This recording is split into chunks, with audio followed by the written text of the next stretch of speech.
Howdy, yo, welcome back. Thank you so much for being here today. We have another incredible video, and let me preface this by saying the photographs we are going to look at today are some of the most incredible that I have come across in the last year. We're going to be looking at the oldest photographs of Egypt and Africa. Our focus is going to be Egypt. However, we will have a few other photographs from further south in Africa and a couple photographs from the Kingdom of Ethiopia. Now, as we dive into these images, I wanted to let you know these come to us from Francis Frith. I have discussed him before in previous videos. According to the mainstream narrative, which again, take it all with a grain of salt, but we are told that Francis Frith had the largest photographic negative collection of the 1800s. His company produced over 330,000 negatives all across the different countries and kingdoms that we like to study. Now,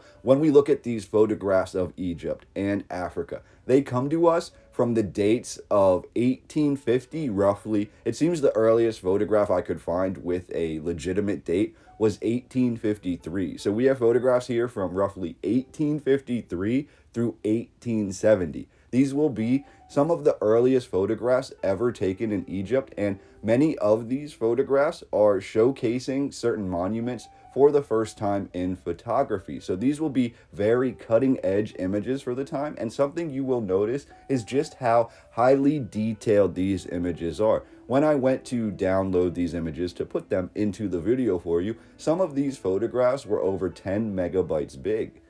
So when we look at that and consider that these photographs are nearly 180 years old, we must weigh the possibility that the technology was far more advanced than the masses were led on to believe at this time period, as we have many photographers, not just Francis Frith, but we have a handful of other photographers who were able to produce these highly detailed images. The other thing that you will notice when we look into these images, especially in this collection of Egypt and Africa by Francis Frith, we will see a lack of people. Now, many out there who adhere to the mainstream narrative will make the argument that the shutter speed of the cameras in the 1850s and the 1860s, the early 1870s, was unable to capture people, as the shutter speed took multiple moments, meaning if anything was in motion, it would be blurry, it would not be captured. However, when we look at these photographs of Egypt and Africa, we do not even have the blurs in many of these photographs. What we see is an entirely empty landscape for the most part, besides the major cities like Cairo. When we look around the monuments and the towns and cities that sprung up around them, we will see really a lack of any people in general. And the other thing that I found to be really fascinating is when we look at these photographs from the early 1850s, 1860s, we will see a lot of detail here and a lot of, I want to say, cleanliness, as if all of these monuments have been recently excavated, recently cleaned off, as if made to be presentable for these photographic opportunities of the mid-1800s. However, what you will notice when we come into the 1880s, the 1890s, even the early 1900s, many of the negatives, many of the photographs that we do have, the ones that were produced in things like books or newspapers, they are not nearly as detailed as these photographs that are said to have come from 30 years earlier. And furthermore, it looks in the landscapes, if you compare photographs of Egypt from the 1850s to Egypt from the year 1900, in some of these locations, it appears these monuments were actually allowed to become overgrown again, were allowed to become covered up again after the mid-1800s. And then by the time of the early 1900s, when we really have a true scientific basis for diving back into these locations, we find that many of them have been seemingly forgotten or covered up or made to be in the narrative not as important as they seemingly were just 50 years earlier, when these locations were first being photographed and these photographs were first being distributed around the world. So that's just a little food for thought here. Another thing that you will see in these photographs that are attributed to the collection of Francis Frith, we also have at least 5 photographs in here that are said to be aerial photographs that were taken from a balloon, from a hot air balloon, I presume, but it could have been from a dirigible or another ship like that. And these photographs are absolutely astounding. So those will be in this video as well. We will also have a handful of 3D or stereoscopic old world 3D photographs. And to wrap everything up at the end of the video, I would also just like to give a big thank you to everyone who has supported the channel, everyone who likes to dive into the history of the old world, who doesn't accept the current narrative for what it is, who wants to keep searching and looking at the oldest monuments, the most important locations in our history. I thank you all for joining me, for accepting me, for allowing me to share what I have found with you, and I can't wait to hear what any of you have to say about any of these monuments, any of the history. I want to hear your opinion down below. Please subscribe to the channel if you're not already, and stick with me. We have over 120 amazing photographs to look at today. Let's get right into it. Now, just before I chime out and we really get into the details, the meat and potatoes of these photographs, I did want to let you know that the titles will be on most, if not all, of these photographs. Now, in some instances, I had to translate this title into English, so sometimes the spelling may be a little different than what you are familiar with, but these are simply the titles of the photographs as they were published by Francis Frith. So hopefully that will give you a better understanding of what you're looking at. I've also tried to include the date. For most of these photographs, the date is approximate, but for some of them, we do have a concrete date of the photograph being taken. So if that is the case, it will be included on each image, and hopefully you can find something in this video that stands out to you that you would like to research more, and I can't wait to hear from you in the comments down below. But let's dive into this.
Now, this quarry here is absolutely massive. I honestly couldn't fathom just how the populace at the time would react when they would stand inside of this quarry. You see a gentleman pictured in the photograph, and we see no machinery and no one who is working at the time. For the most part, just like all of the other monuments and buildings throughout Egypt, at least 95% of them, it appears that this site is abandoned. But it's just so amazing that they know that it was a quarry. We can see the cut rock as if it was a quarry, and yet the people who are in the populace at the time of these images, being the mid 1800s, seem to have no desire or knowledge on how to operate this quarry or how to build these constructions, these monumental creations that we see from the ancient world. And furthermore, as we get into these images deeper, this is when we will reach the 3D or the Old World Stereoscopic images. Now, these are similar to the toy you may have had as a child. You have two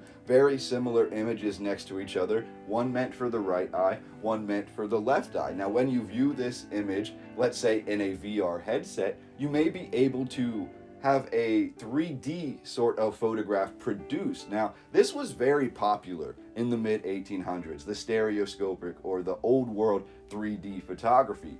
Mind you, we didn't have movies, there was no social media, there really wasn't even that much use of the telegraph at this time. The thing that was connecting the world was photography, and furthermore, being able to view the photography in a way that almost made it come to life was what the people of the mid-19th century were really desiring. So I always like to include these stereoscopic photographs in my collection, and the images here taken by Francis Frith did have a handful of these really unique, really detailed stereoscopic photographs. So those will be in the video, as well as all of the other monuments, many photographed for the first time. This collection was one of the best I have seen yet in my years of research. And if you agree, please hit that like button and let me know which photograph, which monument, which piece of this narrative stood out to you the most down below. And I will talk to you all on the next video.